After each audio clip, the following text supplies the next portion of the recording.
नमस्कार, news one India में आपका स्वागत है। आपके साथ मैं धर्मराज सिंह। अगले साल उत्तराखंड में होने वाले विधानसभा चुनाव में किस्मत आजमाने जा रही आम आदमी पार्टी ने मुख्यमंत्री उम्मीदवार का ऐलान कर दिया। आम आदमी पार्टी ने रिटायर्ड कर्नल अजय कोठियाल को अपना सीएम उम्मीदवार बनाया है। पार्टी के संयोजक और दिल्ली के मुख्यमंत्री अरविंद केजरीवाल ने देहरादून में पार्टी की प्रेस कॉन्फ्रेंस में इसका ऐलान किया।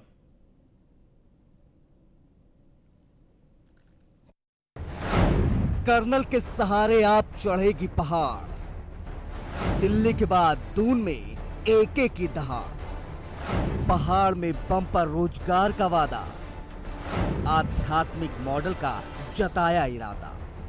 उत्तराखंड विधानसभा चुनाव के लिए आम आदमी पार्टी ने रिटायर्ड कर्नल अजय कोठियाल को मुख्यमंत्री का चेहरा बनाया है।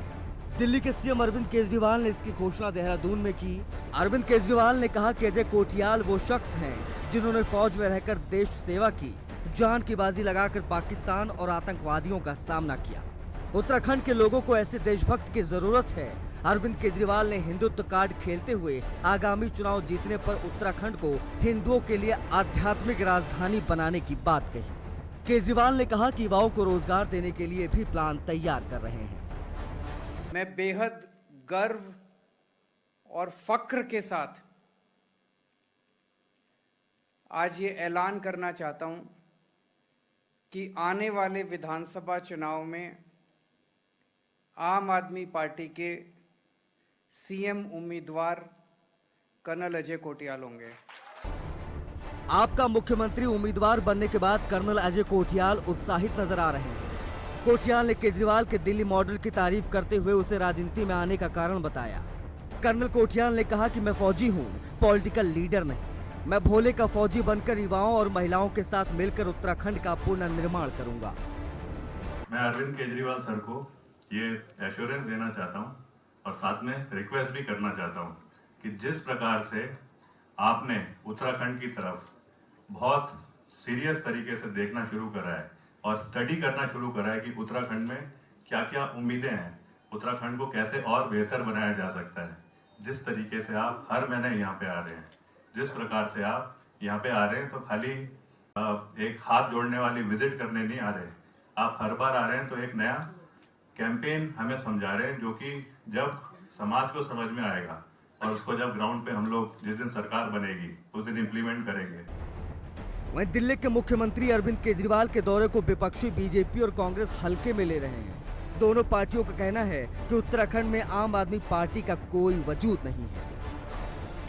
मैंने पहले कहा आपको कि जिस भी पार्टी का यहाँ पे ना प्रधान है, ना क्षेत्र पंचायत सदस्य है, ना जिला पंचायत सदस्य है, ना विधायक है, अब उनका कुछ भी बोलने में कुछ जा तो नहीं रहा है। लेकिन हमारे मोदी जी और हमारे मुख्यमंत्री और हमारी सरकार, हम जो कहते हैं उसको करके दिखाते हैं और हम दिखा रहे हैं। जो नंदा देवी, मां नंदा देवी की तुलना कूड़े के पहाड़ से करे, वो आध्यात्मिक राजधानी बनाएगा। मुझे लग रहा है किसी और की आध्यात्मिक राजधानी बनाने के चक्कर में अरविंद केजरीवाल जी लगे हुए हैं। उत्तराखंड के लोग ऐसे पापी लोगों को किसी कीमत पे बर्दाश्त नहीं करेंगे। मुझे लगता है कि उत्तराखंड इस झूठ के षड्यंत्र को, जिस प्रकार पहले इनकी जमानतें जब्त कराई, उसी प्रकार आगे भी लोकसभा, विधानसभा और निकाय चुनाव की तरह इस बार भी इनकी जमानतें जब्त कराए। जो दिल्ली के आज हालात है वो सबके सामने है। दिल्ली में सड़कों की हालत देख लीजिए, दिल्ली में पानी की व्यवस्था देख लीजिए, दिल्ली में बिजली का हाल देख लीजिए। यहाँ वो कहते हैं हम 300 यूनिट बिजली फ्री देंगे, तो दिल्ली में क्यों नहीं दे रहे हैं? ये सिर्फ उत्तराखंड राज्य को गुमराह करने का काम कर रहे हैं। कांग्रेस और बीजेपी आम आदमी पार्टी के लिए पहाड़ चढ़ना कठिन डगर मान रहे हैं, लेकिन मुख्यमंत्री अरविंद केजरीवाल ने दमदार रोड शो करके दिखा दिया है कि जिस प्रकार से दिल्ली से दोनों राष्ट्रीय पार्टियों का सुपड़ा साफ किया था, उसी प्रकार देवभूमि के दंगल में भी आम आदमी पार्टी मजबूती के साथ उभरेगी, भले ही बीते 20 सालों से सत्ता का बंटवारा बीजेपी कांग्रेस के बीच ही क्यों न होता रहा हो। उत्तराखंड में आम आदमी पार्टी के राष्ट्रीय कोऑर्डिनेटर अरविंद केजरीवाल की चुनाव से पूर्व बड़ी घोषणाओं से जहां विपक्षी दल परेशान हो उठे हैं, वहीं युवाओं ने उनकी इन घोषणाओं को हाथों हाथ लिया है। अरविंद केजरीवाल ने रोड शो करके एक बार ये भी साबित कर दिया कि आम आदमी पार्टी जनता के बीच जाकर जनता का आशीर्वाद चाहती है।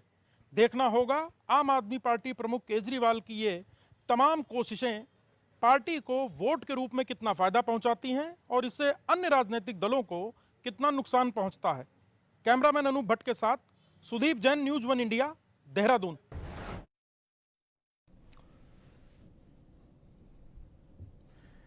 तो आम आदमी पार्टी ने उत्तराखंड की सियासत में अपने पैर जमाने की कोशिश के तहत एक कदम और बढ़ाया है और 2022 के विधानसभा चुनाव से पहले अपने सीएम फेस का भी ऐलान कर दिया है।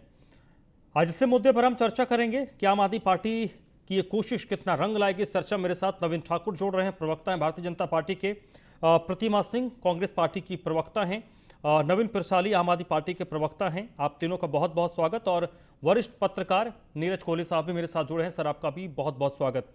पहले आज मैं नीरज कोहली साहब, सर आपसे शुरू करूंगा। अमन चुनाव से पहले ये बात होती है, हम पूछते हैं कई बार अलग अलग स्टेट्स में कि भाई चुनाव तो हो रहे हैं, चुनाव में आपका दूल्हा कौन है। आम आदमी पार्टी ने बता दिया कि हमारा दूल्हा कौन है चुनाव में, लेकिन उसके साथ साथ आम आदमी पार्टी जो एक प्रेजेंस दिखाने की कोशिश कर रही है। अरविंद केजरीवाल 1-1.5 महीने के अंदर दूसरी बार यहां पर आते हैं। इसका मतलब आम आदमी पार्टी के पास भी अपने, आम आदमी पार्टी की जो कार्य संस्कृति है उससे मैं भली भांति वाकिफ हूं। आम आदमी पार्टी ने अपने हिसाब से कुछ ना कुछ जरूर करवाया होगा, किसी एजेंसी से करवाया होगा, उसके बाद वो अपनी पूरी ताकत यहां पर लगा रहे हैं। इस जोर को आप किस तरीके से देखते हैं? ये जो मंथन हो रहा है इससे क्या निकलेगा? देखें सिंह साहब, सीधी सी बात यह है कि हमने उत्तराखंड में पिछले 21 सालों में जो बीजेपी कांग्रेस की जो पॉलिटिक्स देखी है, यहाँ बड़े बड़े मुद्दे होते हैं, लेकिन क्या है कि जो असल मुद्दे हैं, जो जमीन से जुड़े बुनियादी मुद्दे हैं, वो चुनाव में वो बहुत कम नजर देखने को आते हैं। और ये दोनों दल जो हैं एक दूसरे पर आपस में भ्रष्टाचार को लेकर, घोटालों को लेकर, इस तरह के मुद्दों को एंड मोमेंट पर उठाते हैं पब्लिक के बीच में। लेकिन जो बेसिक मुद्दे हैं वो पानी है, बिजली है, सड़क है, स्वास्थ्य है, शिक्षा है, रोजगार है, जिससे पूरी का पूरा जो है प्रदेश प्रभावित है। इन दलों को भी अच्छी तरह से मालूम है। और आम आदमी नब्ज को क्या कहेंगे कि बहुत कम समय में प्रदेश की नब्ज को समझ लिया है कि यहाँ लोगों के साथ क्या कठिनाई है, यहाँ लोगों के साथ क्या दिक्कतें हैं, लोग इन बातों से परेशान है। तो मैं देख रहा हूं कि उसी रोड मैप के साथ, उन्हीं मुद्दों के साथ आम आदमी पार्टी धीरे धीरे आगे बढ़ रही है। जिस तरह से उन्होंने शुरुआत में देखा कि आम आदमी पार्टी ने 300 यूनिट बिजली फ्री की बात की, उसके बाद कहीं ना कहीं उन्होंने कहा जब अगली बार आएंगे तो रोड अपना जो है हम रोजगार के लिए एक रोड मैप लेके आएंगे। और फिर देखा कि इन दोनों दलों में जो है चेहरे की लड़ाई को देख, हमेशा से चेहरे की लड़ाई चलती आई है। कभी चेहरे पे इन दोनों दलों ने आज तक चुनाव लड़ा ही नहीं, हमेशा चेहरा बाद में डिसाइड होता रहा है। वो बात अलग है कि यहाँ चेहरे की कोई अहमियत ही नहीं रही है इस स्टेट में, क्योंकि आप देखेंगे कि चुनाव किसके चेहरे पे लड़ा जाता है और बाद में कौन चेहरा होता है, ये सबने देख लिया है। तो उन्होंने कहीं ना कहीं चेहरा घोषित करके भी एक बड़ा संदेश देने की कोशिश की है। और चेहरा भी वो घोषित किया है क्योंकि उत्तराखंड जो है आप देखेंगे कि सैनिक बहुल्य क्षेत्र है। और मतलब सर, इन शॉर्ट एक बात कहूं कि कम से कम एक मामले में तो आम आदमी पार्टी ने लीड ले लिया है चेहरा घोषित करने के मामले में, और एक ऐसा चेहरा जिस पर कोई उंगली नहीं उठा सकता क्योंकि आर्मी बैकग्राउंड से हैं और छवि साफ सुथरी है कर्नल साहब की। हाँ बिल्कुल, वही मैंने कहा कि एक तो सैनिक बाहुल्य क्षेत्र होने के नाते एक सैनिक को उन्होंने अपना चेहरा बनाया, ये कहें कि अपनी पार्टी का सेना अध्यक्ष बनाया उत्तराखंड के अंदर, तो कहीं ना कहीं एक बड़ा मैसेज देने की कोशिश की है। कहने का मतलब ये है कि आम आदमी की पार्टी जो कोशिश कर रही है, जिन मुद्दों को आगे ला रही है, वो मुद्दे सारे जमीन से जुड़े हुए हैं, अच्छे मुद्दे हैं, अच्छी कोशिश है। सिर्फ आम आदमी पार्टी की कमजोरी एक ये है कि ये जो दोनों राष्ट्रीय दल हैं, इनकी एक इमारत खड़ी हुई है पिछले 21 वर्षों से उत्तराखंड के अंदर, और आम आदमी पार्टी आज की डेट में अपनी बुनियाद रख रही है। ये आम आदमी पार्टी 0 से शुरू हो रही है, ये दोनों पार्टियां अपना 10 नंबर से शुरू होती हैं। इनकी थोड़ी जो जमीन है वो मजबूत है, तो इनके पास चेहरों की कमी नहीं है, आम आदमी के पार्टी के पास चेहरों की कमी है। लेकिन कहीं ना कहीं आम आदमी पार्टी की इस कोशिश से बीजेपी कांग्रेस दोनों में हलचल है, दोनों में बेचैनी है, इसमें कोई कहीं कोई दिक्कत नहीं नजर आ रही, और ये साफ देखने को भी नजर आ रहा है। ठीक है, होना भी चाहिए। मैं कहता हूं कि सियासत ऐसी होनी चाहिए, ठीक है नवीन ठाकुर साहब, प्रतिस्पर्धा होनी चाहिए। ठीक है सर, आपने मैं शुरुआत मैंने आपसे इसीलिए की कि राजनीतिक लोगों से बात करूं उससे पहले एक बीच का लाइन आ जाए तो हम उस मैटर पे उस दिशा में आगे बढ़ सकते हैं। नवीन ठाकुर साहब, आप शुरुआत आपसे ही राजनीतिक बातें जब मैं करूंगा क्योंकि सत्ताधारी पार्टी आपकी है। आज देहरादून का जो उत्तराखंड का मौसम बड़ा सर्द होता है, अरविंद केजरीवाल ने जो गर्माहट लाने की कोशिश की है, कितनी गर्म हुई है? अरविंद केजरीवाल के उत्तराखंड आने से उत्तराखंड की जनता को ना कोई लाभ है ना कोई फर्क पड़ा।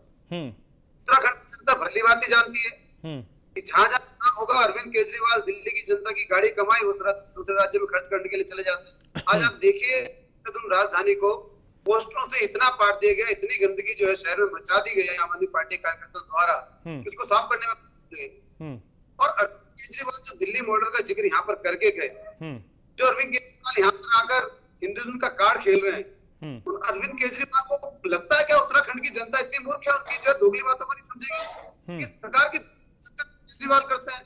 आप देखिए अभी कोरोना काल के दौरान दिल्ली में जो हमारे 100 के करीब डॉक्टर्स कोरोना के दौरान शहीद हो गए, अरविंद केजरीवाल 100 डॉक्टरों से केवल एक मुस्लिम डॉक्टर्स को जो है वहां जाकर 1 करोड़ रुपए का मुआवजा देके आते हैं। अरविंद केजरीवाल वहां के जो मौलवी हैं उनका वेतनमान 15,000 से 18,000 कर देते हैं, और यहाँ अगर वो हिंदुत्व की बात करते हैं, क्या शर्म नहीं आती अरविंद केजरीवाल के दोहरे जो है बात करते हुए? ठीक है, अरविंद केजरीवाल जो दिल्ली में ठीक है सर, अरविंद केजरीवाल सर ठीक है, भारतीय पिच पे खेलेंगे तो भारतीय पिच पे खेलेंगे तो यहाँ के हिसाब से बैटिंग करेंगे, न्यूजीलैंड में खेलेंगे तो वहाँ के पिच दूसरे तरीके से मूव करता है तो वहाँ उस तरीके से खेलेंगे, लॉर्ड्स में खेलेंगे तो वहाँ का पिच दूसरे तरीके से मूव करता है तो वहाँ उस तरीके से खेलेंगे। तो ये तो सब पार्टियां करती है, ज़्यादा डीपली में नहीं जाऊँगा ठाकुर साहब। अजीब प्रतिमा जी प्लीज़ रिस्पॉन्ड कीजिए।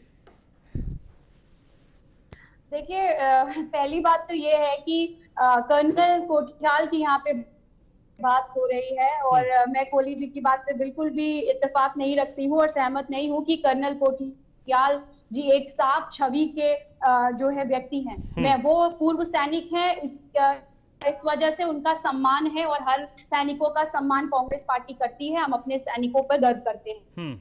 लेकिन कर्नल कोठियाल का जो इन्वॉल्वमेंट आपको खुद पता है, जो निम में जब वो एसोसिएटेड थे उस ड्यूरेशन में केदारनाथ में जो डेवलपमेंट प्रोजेक्ट चल रहे थे जिसमें उनका जो रोल था उस पे संदेह एक नहीं कई बार उंगलियां संदेह की उठी हैं। तो ये आप नहीं कह सकते कि जो है कर्नल कोठियाल जो है एक साफ छवि के व्यक्ति। अब कर्नल कोठियाल को एज अ सीएम जो केजरीवाल ने घोषित किया है, ये देखिए उनका आंतरिक मामला है, हमें से फर्क नहीं पड़ता। फर्क सिर्फ इस बात से पड़ता है कि केजरीवाल जो कि खुद सत्ता पे से भ्रष्टाचार के विरोध में और लोकपाल का नारा ले लेकर के अन्ना हजारे के पीछे बैठ कर के जिन्होंने सत्ता हासिल की, उनका कर्नल कोठियाल को मुख्यमंत्री का चेहरा घोषित करना ये स्पष्ट करता है कि केजरीवाल जी जो है वो भ्रष्टाचार के लिए के प्रति कितने संवेदनहीन हैं। अब दूसरी बात रही कि आप उत्तराखंड को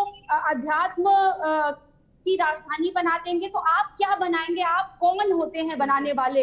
ये उत्तराखंड देवभूमि है, ये देवभूमि है, यहाँ 4 धाम है, यहाँ गंगा यमुना अन्य पवित्र नदियां बहती हैं, यहाँ पे कई ऋषि मुनियों ने तपस्या की, उपासना की, कई पुराण यहाँ पर खुद लिखे गए और जो है वनवास के वक्त जो है पांडवों ने भी कई बार कि यहाँ पर आकर के जो है अपना कुछ समय के लिए भी व्यतीत किया। तो इस जहाँ हरिद्वार की हर की पौड़ी है, जहाँ केदारनाथ है, जहाँ बद्रीनाथ है, जहाँ यमुनोत्री है, जहाँ गंगोत्री है, तो पूरे देश के लिए ये ठीक है। नहीं अध्यात्म की राजधानी। प्रतिमा जी आपने कहा कि आप नीरज कोहली साहब के एक बात से डिसएग्री करती हैं। प्रतिमा जी आपने कहा आप नीरज कोहली जी के एक बात से डिसएग्री करती हैं कि कर्नल कोठियाल की जो पृष्ठभूमि है वो उसमें भ्रष्टाचार के छींटे पड़े हैं। पृष्ठभूमि देखिए आर्मी ऑफिसर नहीं ये तो कर्नल है। नहीं प्रतिमा सिंह जी इसमें एक काउंटर ये भी है, भारत में जवाहरलाल नेहरू से लेकर नरेंद्र मोदी तक, एक मिनट, जवाहरलाल नेहरू से लेकर नरेंद्र मोदी तक ऐसा कोई नहीं रहा जिस पर आरोप नहीं लगे। आरोप लगना एक अलहदा विषय होता है और वो आरोप साबित होना एक अलहदा विषय होता है। जहां तक कर्नल साहब की बात है, कर्नल के अलावा इस देश में तो जनरलों पे उंगलियां उठी हैं, जनरलों पर छींटे पड़े हैं, तो उस पे मैं नहीं जाऊंगा, विषय थोड़ा डाइवर्ट हो जाएगा। नवीन पिरसाली साहब, जो गर्माहट आई है उस गर्माहट को कई आपके जो साथी हैं भारतीय जनता पार्टी और कांग्रेस को स्वीकार नहीं कर रहे, आपको आपकी पार्टी को और आप लोगों को बड़ा अंडरएस्टिमेट किया जा रहा है उत्तराखंड में।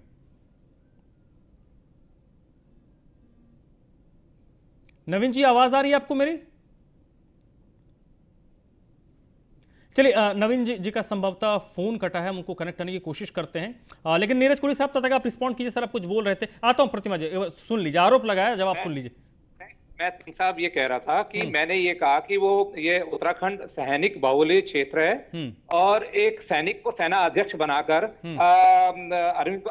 आम आदमी पार्टी ने एक बड़ा संदेश देने की कोशिश की है इस प्रदेश में। मैंने एक बात कहा, उनकी छवि पे, उनके व्यवहार पर तो मैं कुछ बोला नहीं। दूसरा, प्रतिभा मैडम को एक चीज याद करवा दीजिए कि जो कर्नल कोठियाल ने जो नीम के जरिए जो केदारनाथ पुनर्निर्माण का जो कार्य हुआ था उत्तराखंड में, तो किसकी सरकार ने उनको काम दिया था और किसकी सरकार में उन्होंने वो काम किया था। जो आज वो सवाल उठा रही हैं, तो ये उस समय सरकार किसकी थी और किसने काम दिया था और किसने वाहवाही करी थी कर्नल कोठियाल की, जरा ये भी याद करवा दीजिएगा इनको। नहीं ये तो ठीक है। नवीन जी आवाज आ रही है? मुझे पता था कि जल्दी प्रतिमा जी।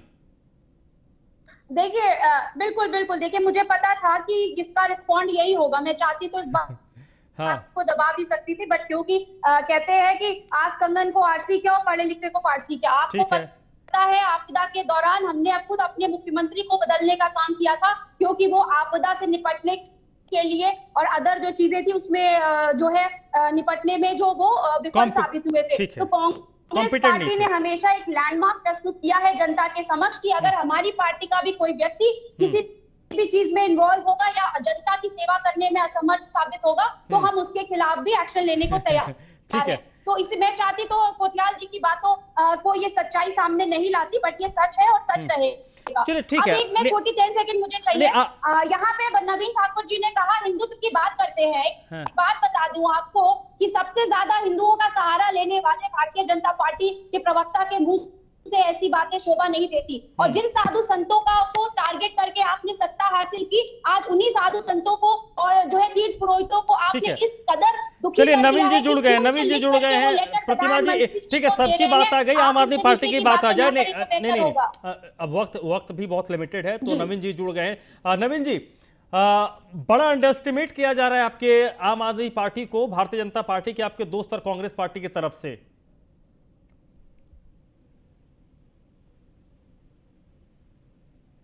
नवीन जी आपको मेरी आवाज आ रही है? कोई पार्टी जमीनी स्तर पर इतना जो दिखाने की कोशिश कर रही है, मैंने कहा धरातल पे काम करना पड़ता है। एक कार्यक्रम का कैडर होता है, न इनका कोई यहाँ पे विधायक, कोई जो है जिला से वार्ड मेंबर तक इनके पास एक नहीं है। पर पूर्व में भी आम आदमी पार्टी जोड़ शोर के साथ यहाँ आई थी और मुंह की खा के चली गई। तो इसलिए केवल मीडिया के सहारे और सोशल मीडिया के सहारे अपनी राजनीति चमकाने आम आदमी पार्टी। ठीक है नवीन ठाकुर साहब, नवीन प्रशाली जी आवाज आ रही है आपको मेरी? आ रही है ना? भाई दिक्कत क्या है आपके प्रेजेंस से? आपके दोनों जो एक में प्रतिमा जा, तो पहले आम आदमी पार्टी का एक भी जवाब नहीं आया है। इनका कुछ तकनीकी दिक्कत है, आवाज में उनकी नहीं आ रही है। ये बताइए कि आपको जो अंडरएस्टिमेट किया जा रहा है, क्या आप अंडर डॉग हैं, अंडर प्ले करके सीधे ऊपर तक पहुंचने की कोशिश कर रहे हैं? और इन दोनों पार्टियों की प्रतिक्रिया को किस तरीके से आपकी पार्टी देख रही है? देखिए, इस वक्त जो आम आदमी पार्टी का बढ़ता हुआ ग्राफ उत्तराखंड में है, उसको देखकर भारतीय जनता पार्टी और कांग्रेस बौखलाई है। स्वामी विवेकानंद जी ने भी कहा है कि जब आप किसी अच्छे काम के लिए आगे बढ़ेंगे तो लोग आपका पहले आपको अवॉइड करेंगे, उसके बाद आपका उपहास करेंगे, फिर विरोध करेंगे और जब लड़ेंगे तो आप जीतेंगे। तो हम उस स्थिति में, हम तीसरी स्थिति में है, ये हमारा विरोध कर रहे हैं अभी भारतीय जनता पार्टी कांग्रेस दोनों ही दल आम आदमी पार्टी का इस वक्त विरोध कर रहे हैं। तो हम तीसरे चरण में पहुंच गए, अब चौथा चरण है चुनाव का। तो चुनाव में आप देखेंगे कि आम आदमी पार्टी प्रचंड बहुमत से सत्तासीन होगी। आज हमारा जो हमने लगभग 1 महीने पहले आम आदमी पार्टी ने जो जनता जनार्दन के दरबार में कर्नल कोठियाल जी के नाम पर 2022 में जो सीएम चेहरे के लिए प्रस्तावित किया था, उस पर जनता ने अपनी मोहर लगाई और जिसको आज हमारे शीर्ष नेता जी ने घोषित किया। तो इससे भारतीय जनता पार्टी और कांग्रेस में बहुत बड़ी बौखलाहट आ गई है। दोनों ही कह रहे हैं कि हम आम आदमी पार्टी को कुछ नहीं समझते, आम आदमी पार्टी कुछ नहीं है। तो ये इनका जो विरोध करने का तरीका है, उसका असर आम आदमी पार्टी पर पड़ने वाला नहीं है।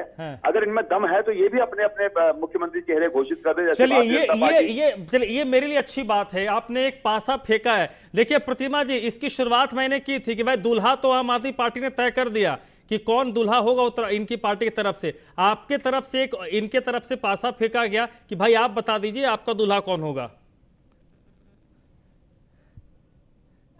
मैंने अभी आपसे कई बार ये बात सवाल हुआ है, कई बार इसका जवाब भी दिया गया है कि जिनके पास कोई कैडर ही नहीं है, एक ही व्यक्ति के चेहरे पे उन्हें चुनाव भी लड़ना है, एक ही व्यक्ति उनका पूरा जो संगठन है वही व्यक्ति है। तो हमारे यहाँ संयुक्त नेतृत्व पे चुनाव लड़ा जाता है और लड़ा जाएगा। और जब हम जीत हासिल 2022 में कर लेंगे, तब जो है स्टेट में जो लीडर्स है सीनियर हमारे और आला कमान के साथ बैठ करके डिसाइड किया जाएगा। और एक बस आप मुझे थोड़ा समय दे दीजिए, आप दिल्ली मॉडल की बात करते हैं, मैं कुछ 3 सवाल पूछना चाहती हूँ। आप दिल्ली में मोहल्ला क्लिनिक का आपने होहल्ला मचाया। मोहल्ला क्लिनिक की स्थिति कोरोना काल में क्या थी, ये किसी से छुपी नहीं हुई है। आज आपने दिल्ली को वो बना दिया है कि दिल्ली में जरा सी भी बारिश होती है तो पूरी दिल्ली। ठीक है, नवीन प्रसाली से जवाब ले लेते हैं। लिमिटेड टाइम है प्रतिमा जी, लिमिटेड टाइम है। 10 सेकंड दीजिए मुझे।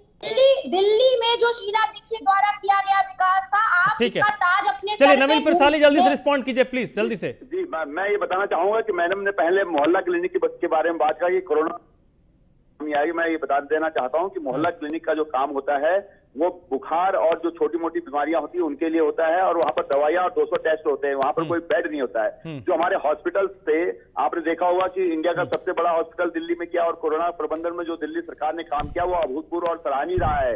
और पूरे चलिए पिरसाली साहब, अभी तो इस पे कई सारे हम लोग डिबेट्स करेंगे, आप लोगों को भी मैं बुलाऊंगा। वक्त की पाबंदी है तो फिलहाल मुझे रैप अप करना होगा, लेकिन चलिए ठीक है। आम आदमी पार्टी को अंडर एस्टिमेट किया जा रहा है, आम आदमी पार्टी ऊपर नहीं उपस्थिति दर्ज करवाने की कोशिश कर रही है। फाइनली तो जनता को वोट करके ही सरकार बनाना होता, जनता ही तय करेगी। उससे पहले कई सारे अभी दावे होंगे, प्रतिदावे होंगे, आरोप होंगे, प्रत्यारोप होंगे, उन सब का हमें इंतजार होगा। फिलहाल के लिए नवीन ठाकुर, प्रतिमा सिंह, नवीन पिरसाली, नीरज कोहली, आप चारों का बहुत बहुत शुक्रिया इस चर्चा मेरे साथ जुड़ने के लिए। तो आज देवभूमि के चक्रव्यूह में बस इतना ही।